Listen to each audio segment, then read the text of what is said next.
Hey, welcome back to the show. And welcome back to Relax Radio. It's a brand new show. We got somebody on board as well. In case you guys are noticing, we got my buddy Kevin right here. Hey, Kevin, what's happening? Hey, good afternoon, Nick. Good Yeah, afternoon. good afternoon How to are you. you? I'm fine, thank you very much. I'm fine. Yeah, how are you? I'm doing great. I'm just noticing you're wearing this really rad shirt on. What's the story behind that? The story, yes. If I could, I'd stand up and give you a twirl, but as it is at the moment, yes, this shirt. It's a cycle shirt. I do a cycle instructor. I do that for a living.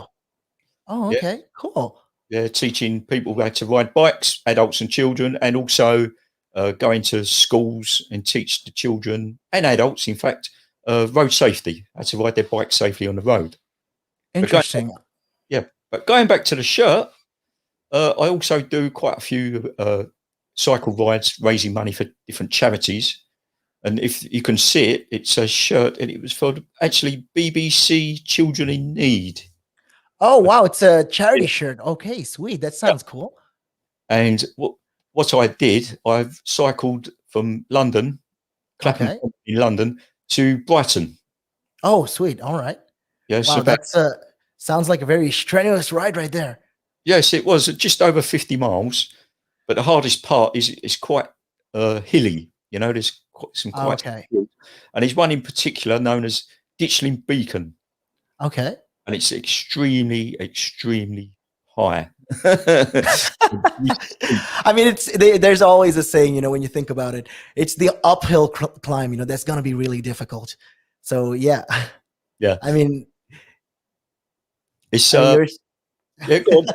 Right, so for anyone listening, but I'm still getting the hang of this, so please bear with me. hey, it's okay. With regard to the shirts, I actually got two of them. I got one for Okay. myself and one from a friend of mine who did the cycle with me. But when I give her the shirt, she said, "No, I don't want to wear that." So I said, "Okay, fair enough, up to you." And off we went doing a cycle ride. And then Okay. when we got to Brighton, some hours later, totally exhausted, and it was a lovely sunny Sunday afternoon. All We go right. to Brighton, and all our bicycles, or everyone who took part, you had like a race number on your bike, Okay. on your front of your bike, and on your helmet. So we had to Something wear. like a number. Yeah, like a number to identify you, right? That's right, yeah. And All it's like right. electronic chip on it and everything, Oh, So, okay. and as I approached the finish line, me and my friend, we were both together. It's me and my Children in Need shirt. It's her in her pink cycle top. And as we got there, they had like a DJ, and what he was Okay. doing, he's playing music, and then every now and again he say, "Oh, here comes number 49555, whatever," you know, Okay. and and they give out their name and who they're raising money for. So as we go along, they say, Okay. "Oh," and here he comes. He's Kevin, number, I don't know, 55662 or whatever it was, and he's riding. He's got his Children in Need cycle shirt on, and everyone. Oh. And as we crossed the line, my friend said to me, she said, "How comes they said your name and not mine?" He was quite put out. I said, "It's because you are not wearing a Children in Need shirt." "Oh, That- trust you," she said, and that's how that went. But yeah, I that's the. mean, you did stand out. I mean, with a shirt like that, you'd stand out anywhere, any kind of party. Oh yeah, when I'm cycling, even when I'm work, I always try to wear these shirts. They're quite bright, so it makes you more visible. All Obviously, right. it makes you more Okay. visible, and also uh, they're a bit of fun. They're a bit of fun. People see them and they laughed at them. I've got loads of these shirts, and they're all different colours and different themes on them. You All know, right. It's Wallace. interesting you said something about this, it got me thinking, you want to stand out. Why do you want to stand out though so much, especially with these kind of shirts when you're riding? There must be a purpose behind it, right? Well, when you say a purpose, Nick, what I do, I wear the shirts, and mainly one is because they're nice and bright, so they make me visible, especially if I'm riding on the road. Okay. I Yeah, mean, yeah, those that's very important, right? Because very you want important. Yeah, cars. Yeah. very important. And also, like people see me in like calves, and perhaps I shouldn't be saying this on air, I suppose, but in the bar afterwards. All right. And it gives them something to look at, and it makes them laugh. It makes them laugh. So that's why I do it. Oh, and it could be a really good pickup line as well. Ladies will ask, "Hey, excuse me, so why are you wearing something so colorful?" I mean, hey, you can always have something up on your sleeve. I mean, you look like a guy who would do. You know me too well. You know me too well, Nick. Exactly. I never said that, but yes, that's another reason why I wear them as well. I mean, yeah, it's the standard. It's standard peacocking. I mean, most guys wear these, weird hoops on their ears, or they might have like a cut eyelash or something, eyebrow or something like that, or some chains or rings. But you stand out properly. Anybody would want to know what's happening with this guy. Who's this guy? Yeah, I just have to be different. That's all it is. That's interesting. That's interesting. Tell me something more about bikes, though. What is this whole what does it do exactly when it comes to fitness? Like, what are the benefits of all this cycling thing? I mean, yeah, we all talk about health benefits, but what about the long-term benefits I'm talking about? Well, to be honest, Nick, I've read up on this, and at one point when I was I used to work in the print industry. And I worked years. I did an apprenticeship. Oh, that's interesting. I want to ask you about that too. I mean, yeah, I'll get back to that though. But yeah, continue your story. Tell me. And at the time, I was working night shifts in the print industry, and I was doing desktop publishing. And after I used to do 12-hour night shifts. And after the first 2 or 3 hours, which could at times be really hectic, really busy, everything 100-mile-an-hour pace. All right. But then after that, it will calm down. You're still working, but it wouldn't be so hectic. And you're sitting in front of a computer for the best part of 12 hours. And it tended to get tedious, should I say. And so you'd be drinking cup after cup after cup of tea. You'd be eating lots of biscuits, like basic eating and drinking rubbish. Others who didn't drink tea would be drinking gallons of Coca-Cola. Yeah, you're like in this very sedentary position. You're not moving much. You're not really active. You're just sitting in one spot 12 hours a day. It burns you out. Yeah. And you're eating all this rubbish and just, filling yourself up with gas and God knows what.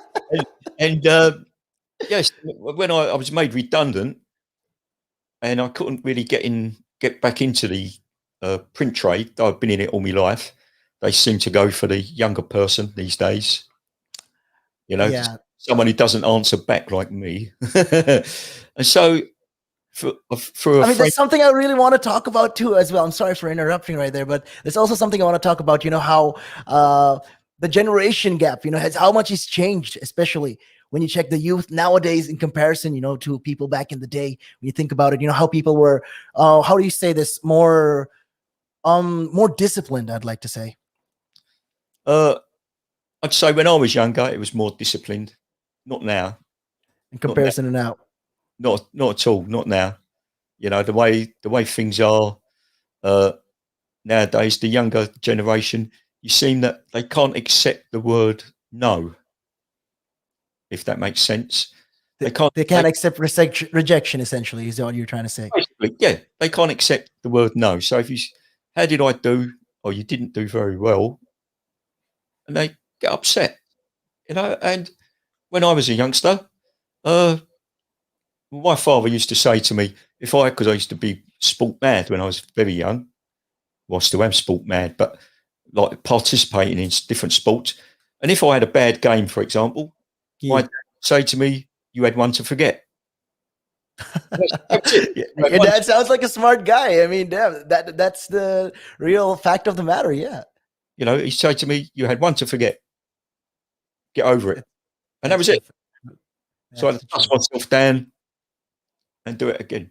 But now, if you say to a child, if I went up to a child and said, "You've had one to forget," God, there'd be an inquest. Me,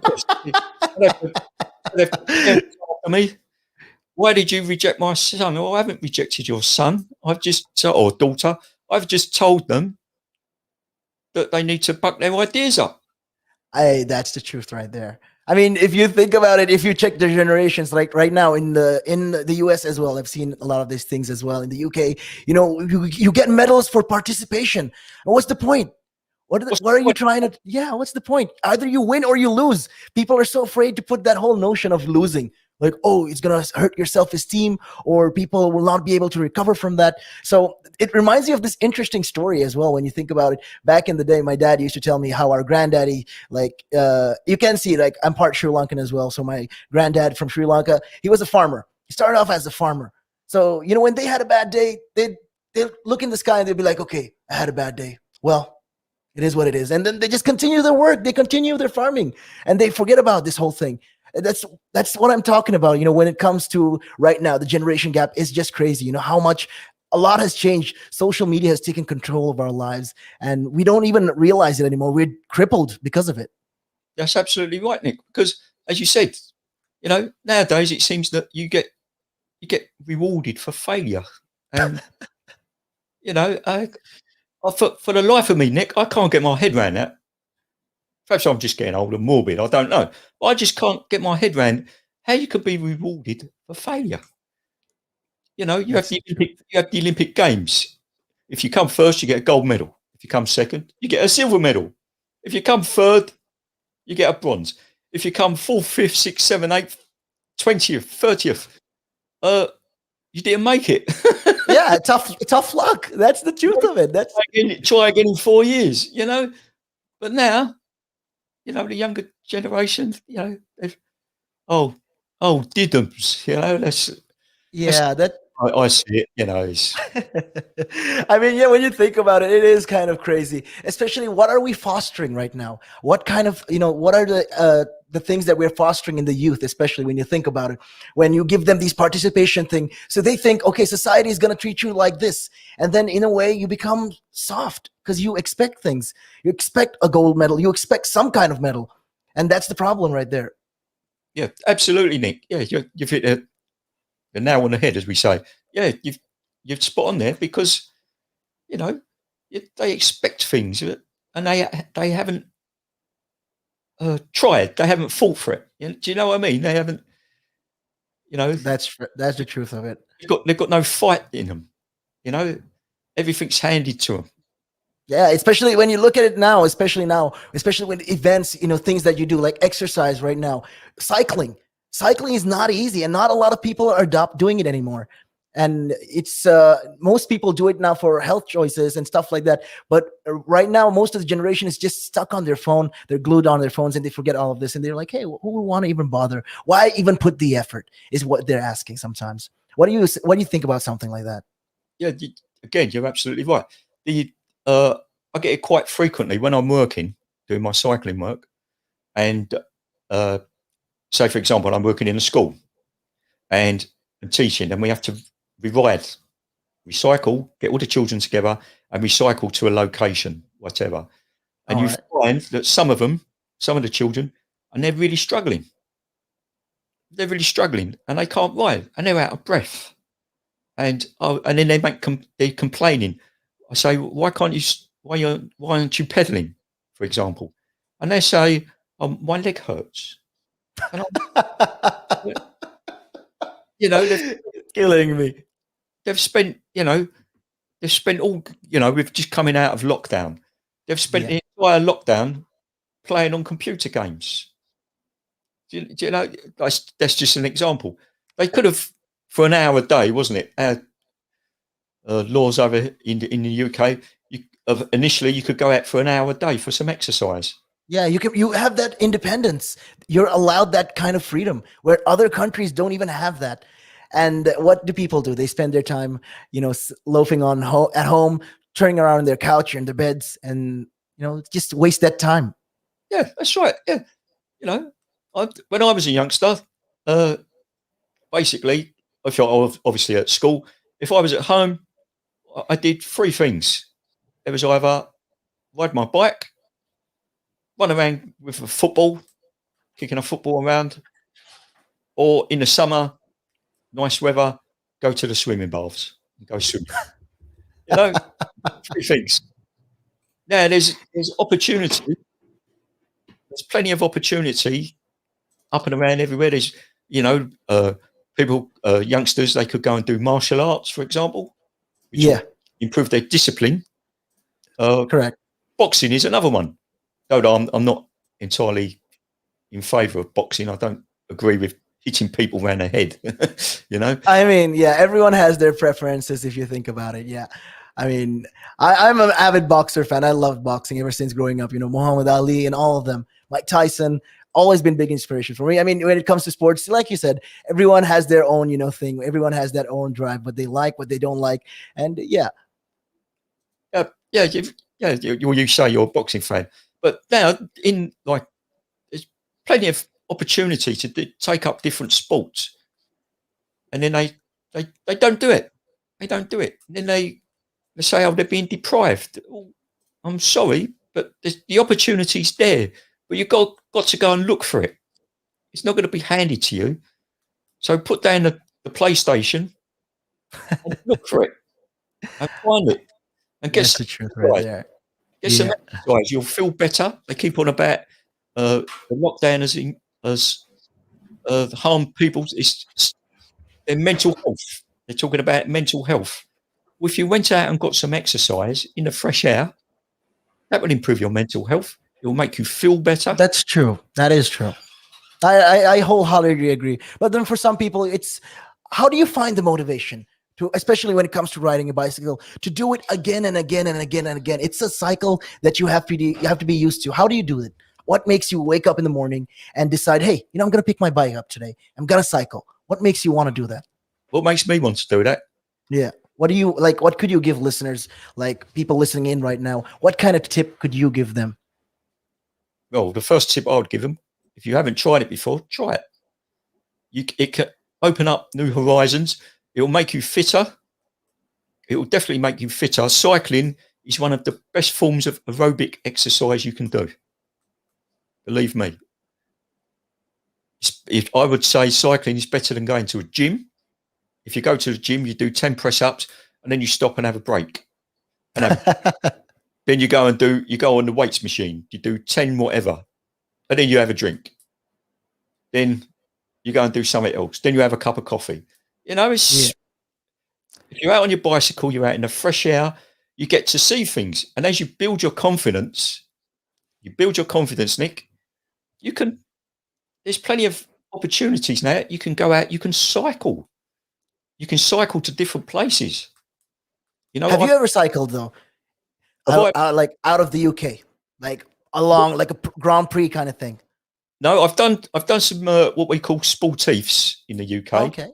I've done London to Brighton. I've done that twice. Okay. One of those was during the night. That was good fun. Riding from London to Brighton in the dark was good fun. Okay. But, I've done that twice. I've done, London, Cambridge, London, Windsor, London, Southend. I've done lots of long distance rides. I've done the Prudential ride, which is London to Surrey. I've done that 4 times. And while I was doing all those rides, I was raising money for different charities. No charity in particular, just different cancer, breast cancer, Alzheimer's, all different things. This one I got on the shirt, Children in Need. So that is interesting. Whenever I look at that shirt, it makes me wonder, you do a lot of this charity work as well. And that is great. It's like you're feeding your body and your soul at the same time, I feel, in a way, if you look at it from that point of view. That's right, Nick. Yeah. I go out on my bike, I see different places, meet different people. I've made lots of friends through cycling. All right. Kept in touch with them. What you doing, Kevin? Should we meet up? Should we go for a cycle ride? Where do you fancy going? Oh, we go to wherever. And I say, well, I don't know where that is. Okay, I'll meet you at a certain station. I know the way. We'll go there. Okay. And I meet up with them early in the morning and I spend the day with them. It's great fun. It sounds like, if you think about it, it sounds like great fun. Because what essentially you're trying to say is also at the same time, when if you look at it from this perspective, with regards to mental health, especially when you look at it with mental health, this is another way to fight it. I feel like you go outside, you meet more people, you interact with, socially, you will interact with more people, and you're keeping fit, you're making connections, you're breathing in the good and exhaling the bad. I feel like that's a great thing right there. Absolutely. Yeah, you got a better way with words than I have, I'll tell you. But you're quite right. What you say there, you're quite I mean, right. I've been doing this for quite some time. I mean, hey, you'll get the hang of it. Yeah, I've been doing it for about 10 minutes now. So, yeah. But no, what you're saying there, Nick, you're quite right. As I say, with the cycling, you get out, you can explore, you can go different places, see different things, and meet people.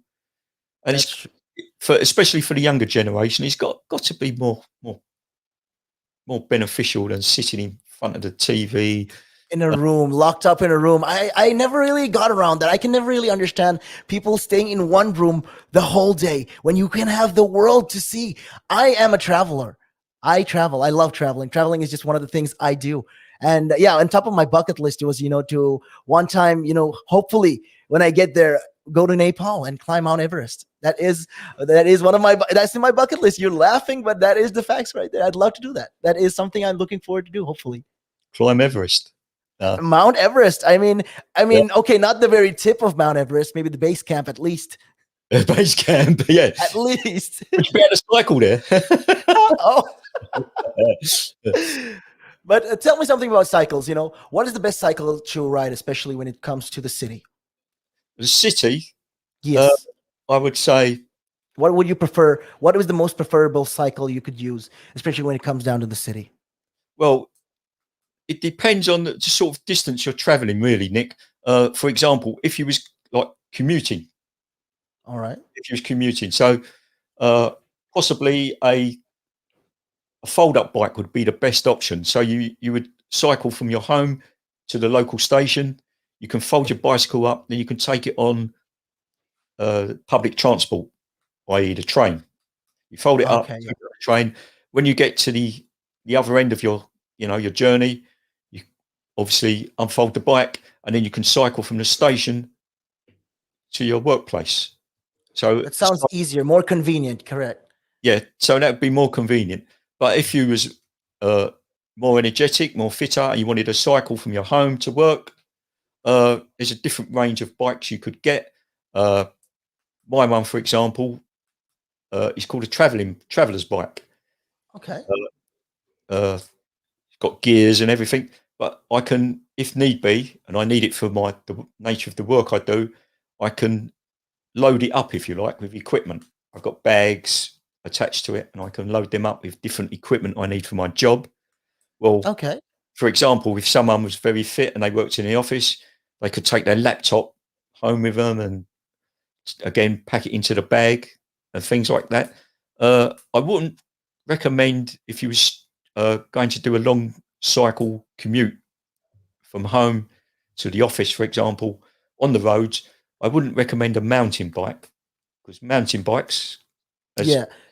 they're The good. tires are massive. It's The huge. tires are massive, and it'll be a lot of effort for that individual to cycle on a heavy bike with big tires, fat tires. Oh, obviously, mountain bikes, as the name suggests, they're good for riding over, say, rough terrain. Not uphill though. Would you ride, what if, in comparison, if you think about it, you want to ride a cycle and you want to go up a hill, especially Yep. like you say, sometimes you go up hills and stuff like that. Would you prefer a mountain cycle or a racing cycle? Racing, What is the kind of racing cycle? definitely. Unless there's potholes or something like that, racing cycle. Yeah, definitely a racing cycle, because of its the weight of it. If you're on a big, The weight of it. yeah, obviously bikes have different gears, and Correct. so you would change the gears to accommodate. Not necessarily. I quite often get people say to me, "What gear should I be in to do this? Go straight. What gear should I be in to climb?" And I said, it's up to the individual. It's Because the easiest. What's the easiest? what I could do in a higher gear, someone else who's not experienced as me might struggle in that gear. So they would take the bike into a lower gear to make it easier to pedal up the hill. Got me? Yeah, I understand. It's a bit like driving a car. If you drive a car, usually you build up the gears as you drive along, but then if you come to a climb, you have to drop the One gear. gear down, yeah. Otherwise, you have to go down. Otherwise, the car will not be able to climb the hill. And it's a similar principle with a bicycle. Honestly, a similar principle with a bicycle. And if, as I say, if you was going uphill, or if you had a journey that consisted of a lot of hills, steep hills, you'd be better off with a lighter framed bike. It'll be easier for the individual. Okay, that's interesting. I mean, I used to cycle, not as much as you would, of course. I mean, yeah, you can see from our builds, I would not be as. I hope I could be as fit as you when I come there. Hopefully, yeah. There's something that I'd like to do. Like one of my things is I go into all of these sports, heavy sports. But when it comes to endurance sports like this, where you need stamina, a lot of stamina, and I can bet you have a lot of stamina. I mean, these kind of sports are good, but then a lot of people say it is also, how do you say, it affects your knees a lot. Is that true? It can do. It can do, Nick. Yes, you're quite right. It can affect your knees. So the best way around it is just keep yourself fit. Make sure you do plenty of stretching exercises. Which, if there's different exercises, I can't really say you should do this exercise or that exercise. There's plenty of good books that you can get that give you good tips on stretching exercises and whatever. Or you can always look them up online. The web is full of useful information on things like that, stretching exercises. That's the good thing about the web also, like you said, there is pros and cons to all of these things. Like, yes, the internet, like right now, we are in an age, technologically, we're so advanced, but at the same time, we've devolved.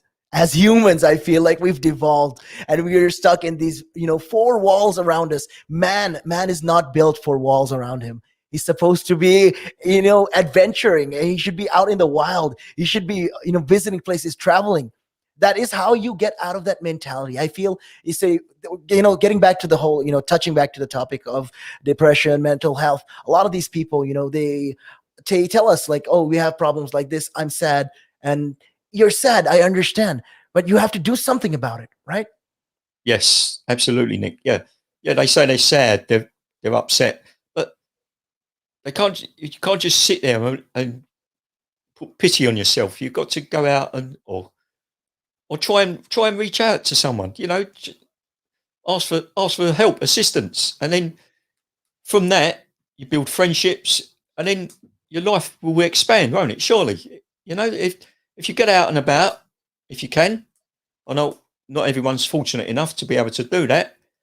But I mean, with the relaxation right now, everyone should be fortunate to do it, be able to do it. Like, especially now, the UK, we're moving into that stage where the restrictions are being relaxed. If you look at it right now, everything's getting relaxed. The whole plan is to get everyone, vaccinated by the time the 21st of June hits. And speaking of which, have you gotten vaccinated? Me? Yes, I've had both. Which one? Well, I've had 2 vaccinations. I had the AstraZeneca vaccination. Oh, that's swell. And I had my second vaccination only this Saturday. Last Saturday, I had my second vaccination. Has it affected you in any way, though, when you ride your cycles or anything like that, or your daily routines? No, the only problem I've had, Nick, and that's with both vaccinations, after I had it, and they said, because I had to, from my home in Barking, Essex, and I had to cycle to the Excel Centre. That's where I had my vaccinations, both of them. All and right. they, how did you get here? Which I found quite amusing, bearing in mind I'm wearing a cycle outfit, a cycle uniform, if you like, and I'm holding a cycle helmet under my arm. How did you get here? Oh, I swam. I think state the obvious. And I mean, I'm wearing this for kicks. But no, I'm saying that, but I must admit the people there were very, very nice, very helpful. Bearing in mind as well, they're all volunteers. So I take, Oh, I, if I can, if people could see me, I must applaud them. They're all wonderful. They're all wonderful people. What they're doing for the people of the country, it's great. But with regards to the vaccination, which we was talking about, I was told to sit down for 10, 15 minutes after each vaccination, Okay. just to sort of, I said, like an acclimatization, if you like. And then Okay. I cycled back, no problems. But later on both evenings that I had my vaccinations, I had a bit of a headache, felt a bit tired and drowsy. And then Okay. the following day, still had a little bit of a headache in the morning. But then my arm, because I had both my vaccinations in my right arm, and my Okay. arm would sort of ache for the day. Oh no. But then the following day, I was fine, absolutely fine, no problems whatsoever. So I put up with it, put up with an aching arm for a day, and I had a bit of drowsiness and a bit of a headache for about half a day. And that's the only problems I had with it. Other than that, I was fine. I mean, it's interesting. It's good to see because, especially right now, we see a lot of the youth not having enough of the confidence that when it comes to the vaccine, a lot of them are hesitant to take it and come forward and take it. Especially with the recent, the clotting problems that the youth had, like the possibility of a blood clot, especially for the people under the ages of 30. And yeah, it's great to see, for you to come up forward like this and say, hey, the vaccination is not as bad as people think, because people like to make something look like a monster, like it's way out of proportion. They like to blow things out of proportion. They're like, oh no. And they have these weird conspiracy theories, all of these things that you see, especially when it comes to the internet. A lot of these people talk about these things. And it's great to see that, you're able to get the vaccine and um, at the same time, ride back home.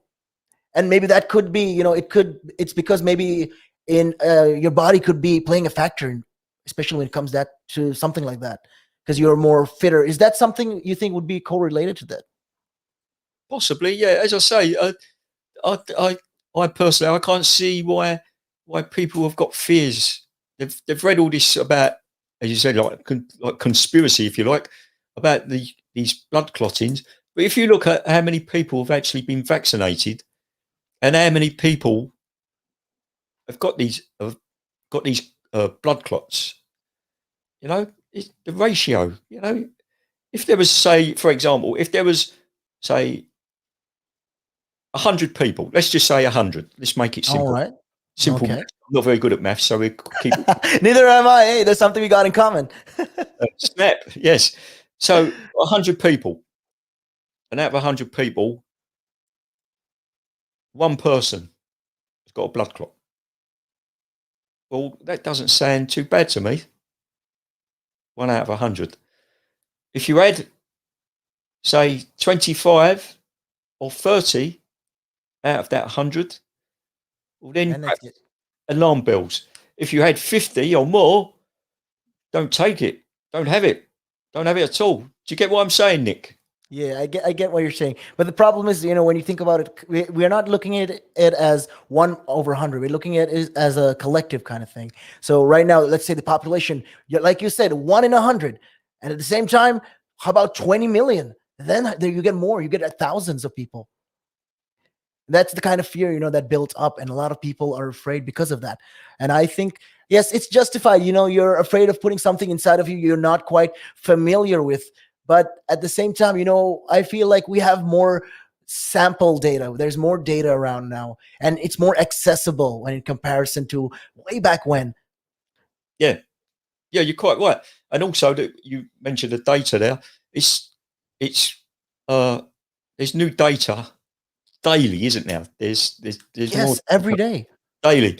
So for the people who are reluctant to take it, I would reconsider, to be honest. I would reconsider.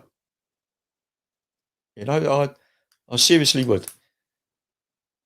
That's interesting. That's an interesting topic right there. I love how we just went over this tangent right now. We're talking about cycling, then we talked about the vaccine and all this mental health buildup. I mean, that's just, how do you feel so far? What do you think? Well, my head's buzzing, to be honest. Well, Is it the kind of good buzz you get after a pint of beer? I mean, hey. no, I've been actually since the lockdown. I've been a very good boy. Oh, for real? Boy, yes, I'm like give myself. Yes, I've been a very good boy. I used to be, especially when I worked in the print industry. I used to like Okay. being sociable and pint after pint and things like that. But I mean, what is life without a pint? Hey. The cycling has changed that a bit, though I've been cycling for many years. Since the lockdown, the last time I actually went into a pub or bar, I'll tell you the date. It was the 11th of September. That Oh was my the last God. time. That was the last time I had a pint of beer. The 11th of Wow. September, and the last time I had an alcoholic drink, which had to be Scotch, and that was over Christmas. And that was only Wow. because someone bought me a bottle of Scotch as a Christmas present. And there it was. I was a bit down in the dumps at that present time. I won't go into why, but I was a bit depressed. And there was that bottle of Scotch looking at me saying, "Drink me." So I drank Yeah, it. man. I drank it. Yes, I drank it. Not all in one day. Don't believe it. Oh wow. Yeah, that's something we don't encourage. Please don't do that. 2 or 3 days, and I drank the bottle.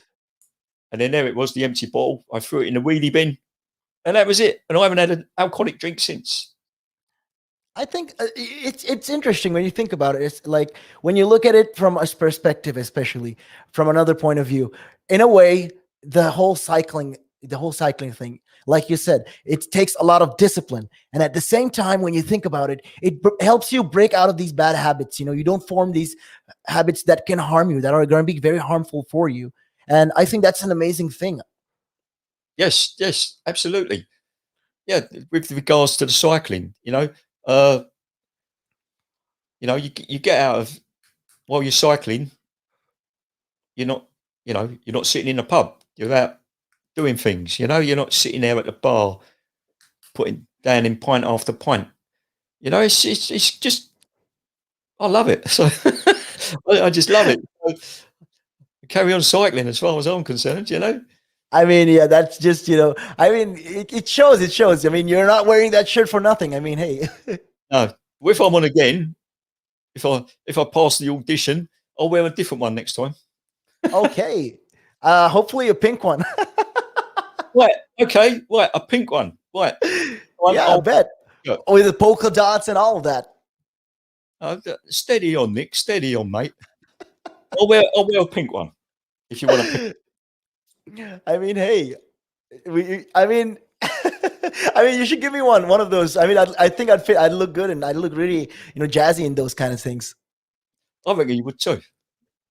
Yeah, I reckon you would, especially this shirt with the polka dot sleeves. I reckon, yeah, you look very fetching, mate. Anyways, Kev, we were talking about all these things now, regards to cycling and all of that. What made you decide on cycling? What made you want to do this? Like, especially for the amount of years that you've been doing it now. It's not just yesterday. You just woke up and decided, I'm going to do this. It's been on for a very long time, I suppose. Yes. Well, what happened? As I said, I was made redundant from my print job, and I tried to start up my own business. A bit unsuccessful, really. I was let down by a couple of individuals, and it didn't work out. And then I was going to these networking events, Okay. and at one of these networking events, this rather large lady come up to me, and it was like, how can I explain it? It was like a cheese and wine party, if you like. Have you ever been to a cheese Okay. and wine party? And there's all these people trying to outdo each other there. And there's little Kevin in a corner, thinking, "Oh, why did I come here?" And then I was approached by this big lady, and she was big. Believe me, she was. If she sat on me, she would crush me. I tell you, she was huge. Anyway, she came up to me and she said, "Ah, you're Kevin." So I said, "That's a good observation." Bearing in mind I had a big badge on my lapels that said Kevin. And that's a good observation, that dear. She said, "Yes. Have you ever cycled?" So I said, Oh, "Oh gosh, yes. Yes. Not of late." I said, "I've been trying to sort out my business affairs. But yes, I've always cycled, and that." And then she said to me, "Have you ever considered joining an over 50s club?" So I said, "How dare you? How do you know I'm over 50?" So she said, "Oh, it's just a guess." So I did want to turn around and say, and do you realise you're overweight, dear? But I thought I better not. She might hit me. So I kept that quiet. Oh, I A wanted. smart move right there. It's a smart move right there. I wouldn't have even bothered. I would like, okay, yes. Yeah. Big lady approaching me. I'm kind of scared. But anyway, I joined this over 50s group, and the only reason I joined it is because they said, if you join, you get a bike and a helmet For free? for free. Yes. Wow, whoa. So I said, what? If I join your over 50s group, I will get a free bike and a helmet. She said, yes. So I said, where do I sign? Where do you sign up? Yeah, that's So I signed up, Nick. I got this bike and helmet. all right. It wasn't the greatest bike in the world, but it didn't cost me anything. So hey ho. And I joined this group. And it was Okay. when they say over 50s, oh my God. It was more like over 70s. I know it was me. How old was I at the time? I think I was about 50, 51. And there's like all these, there was lovely people. Don't get me wrong. They was lovely people. And I got on well with all of them. Good laugh, good banter, But we're riding around the park. And to be honest, it was good at first, but then I was finding it a bit boring because it was always the same park. Because I was the only person who had any stamina, to be honest. All the others, they'd do 2 or 3 laps of the park and they was exhausted. Anyway, the guy who was running it for this big fat woman or lady, he said to me, have you cycled before? So I said, oh yeah, quite a lot. Yeah, I used to when I was younger as well. So he said, yeah, I've been watching you. You're quite good. He said, what do you do for a living? So I said, I'm unemployed. I'm trying to start my own business, but it's going pear-shaped, as we say in East London. And he said, well, if you do the necessary course or courses and you pass the exam, he said, I'll give you a job. So I said, a job? What? A job doing what? He said, cycle tuition, cycle training. So I said, oh, okay. So anyway, I enrolled online for this course. I had to go to Bermondsey at the time. The training centre was in Bermondsey. And I went there. Cost me nearly £500, which I didn't have, so I bothered it off my daughter. And I paid her back. Don't worry, I did pay her back. Okay. She must have been thinking, okay, you're just another one of your fancies. Okay, whatever. No, she's very good. And, no comebacks on there. I paid her back. Okay. I'm very grateful. Anyway, I did the training course, passed the relevant exam. And then this guy kept his word and he gave me a job. And now I'm what they call a bikeability qualified instructor. And also I did a course with, some of the listeners may have heard, you may have heard as well, Nick, British cycling. Oh, okay. Yeah, I've heard of that. And I did what they call a level 1 ride leader course. So I'm a bikeability qualified instructor. And I'm also a level 1 British cycling ride leader. Oh, that's interesting. So tell us something more about that. What do you teach people exactly? Like the do's and don'ts of cycling? Basically, yes. Yes, the ride leader, basically what that entails, British cycling, it used to be funded by Sky, the TV people. Okay. Rupert Murdoch, etc. Oh yeah, I know them. And they used to sponsor British cycling. Well, then they pulled out their sponsorship. So since they pulled out, I haven't had any ride leading to do, but because the sponsorship is not readily available at the moment. Yeah. But bikeability, what I do there is a mixture of different things. We do, funny enough, lead rides like the British we do, or we can do. Teach people to ride bikes. Some of the people here in my studio, I believe, are interested. So I'm going to be teaching them very soon.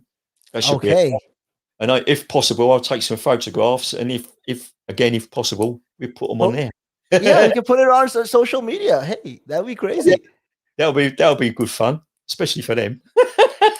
And then also, seriously, with the bikeability, teach people to ride. And also, as I said, not only for children, But adults, there's 3 levels of bikeability: level 1, level 2, level 3. Level 1 is usually done in a safe environment. And what that covers is, first of all, how you present yourself to go cycling. And when I say present yourself, it's you wear the appropriate clothing for the conditions. It doesn't mean you've got to wear a bright yellow shirt with polka dot sleeves like I've got on, but you wear appropriate clothing. So if the weather's warm, you wear a t-shirt. If the weather's cold, you wear a jacket. Do you know what I mean?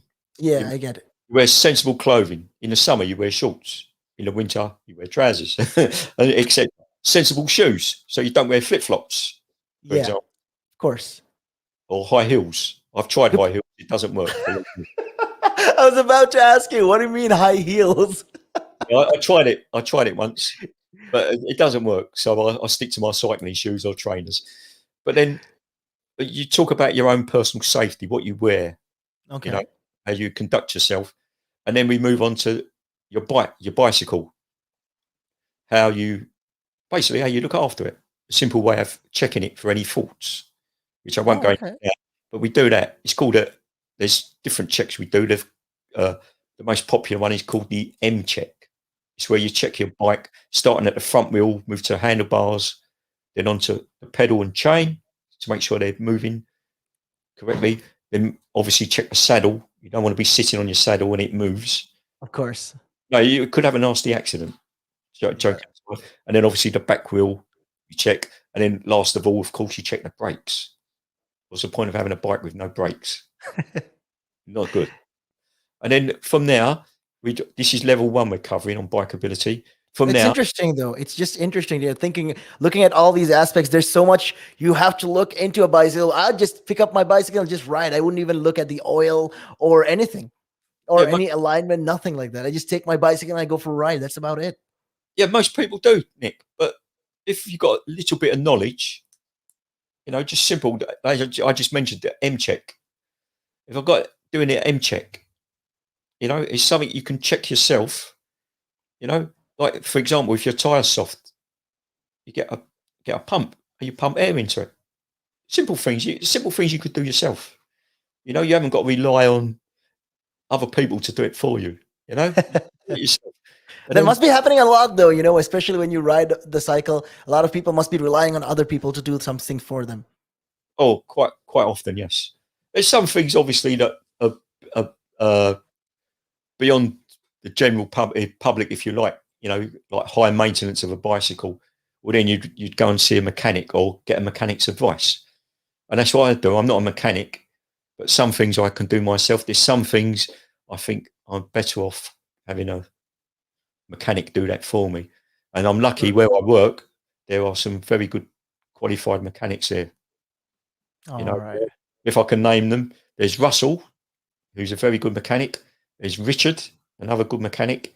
There's 2 ladies. There's Jane and Fiona, also very good mechanics. They've done their mechanic training, and they Okay. are very good, very helpful, very knowledgeable. There's a couple of others I know. There's Nick. You're not Like, talking about me. I know you're not talking about me. not you, no. You don't know one end of a bike from the other, do you, Nick? No, I'm Wow, talking. I'm a little offended. Wow. I mean, I know how to get on a cycle and a pedal. Oh, that's a start, I suppose. Yeah, but no, Nick, and there's also another good mechanic I know. He's a bit old school like me, but only a bit taller. But his name's Andy. Very good mechanic and very helpful as well. But I would go to them if I had problems with my bike. I would see one of them guys, and they would be very helpful and help me. But going back to the bikeability, once you've checked out your bike and your own personal safety, if you like, we then start bringing some actual cycling into it, where we get people to do different tasks in a safe area. So it'd be in a car park or a playground, somewhere where it's safe. And we'd set up, say, a small course using a load of cones, and then we get them looking over their cycling and looking over their shoulder, maintaining their balance and their direction, looking over their shoulder, bringing in signals. So if you're on the road, obviously you need to signal from time to time. That's and correct. and then once they've passed that level 1, if you like, and they get a certificate and a badge for it. So plus their level For 1, participation, hey, yeah, you, well, you do. yes, but they only get it if they've passed. Oh, there you go. There you go. Once they've done the level 1 bike ability, they then move on to level 2. And in level 2, all that they learnt in level 1, the safety procedures for themselves, their bicycles, and all the hand signals, looking over shoulders, is then transferred from the playground or the car park onto the road. You take them onto the road, usually quiet roads with good junctions, good road markings. From there, they progress. We show them how to approach junctions, different road positionings on, so that it makes them, they're safe, they're assertive, and then Correct. they go through all the procedures there, Nick. And then, of course, if they progress and they complete the course, again, they get a level 2 badge and certificate. Okay. Level 3 is, you don't see a great deal of people do level 3 because basically it's level 2, but it's done on faster, more Oh, roads. So whereas oh. say in level 2 we would You cover, level up. You're literally leveling up. yeah. So in level 2, for example, bike ability, we would cover, uh, say, for example, a crossroads. How do you approach a crossroads? Who goes first? Do I go first or does the car? Things like that. We talk about that, discuss it. Mini roundabouts. We go Okay. mini roundabouts. But then in level 3, those sort of things, crossroads are much more complex. Mini roundabouts are replaced with big roundabouts. So we have to show them how they get into the appropriate lane, do their whatever turn. I don't know what happened there. The screen just swapped over. You're still there, but are you still there, Nick?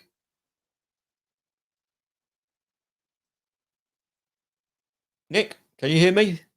Yes. Hey, Yeah, I don't sorry know. about that. I think there was a drop. Yeah, and I keep, because I'm nervous, I keep fiddling. I've got a pen in my hand and I keep fiddling about with it. I don't know if that's me, but I'll try and put it down. I'll sit on my hands. I do. Yeah, you're a little fidgety there. It's okay. No, going back to level 3. The level 3 is done on more complex roads, basically, Nick, Okay, that's and interesting. also more distance is covered as well. So to do level 3, you have to be reasonably fit. Whereas Someone level, like you, hey. of course. Oh, wow, I love how you're just strutting it out there. Of course, hey. Oh, yeah. I And mean, yes, it's great to see, that there's something like this, that there's a lot more, people can learn about this. There's a lot more you can learn about, the do's and don'ts of cycling and all of that. But yeah, these are just a crazy time. And yeah, with that though, we've finally reached that time of the day, where we're supposed to end the show now. And yeah, we were talking about all these great stuff. I'm appreciate all the things that you said today, Kevin. It was just interesting, very interesting. I loved how we were talking about all these things. We're touching on a lot of things, and we related to cycling. yeah, I've really enjoyed it. I hope I passed the audition. I think you'll have to ask the big man over there on the other side. Yeah, where's the big man? I'd probably come in and hit me in a minute, but there you go. As long as it's not that big woman, I'll be okay. You're right. You're right, Kevin.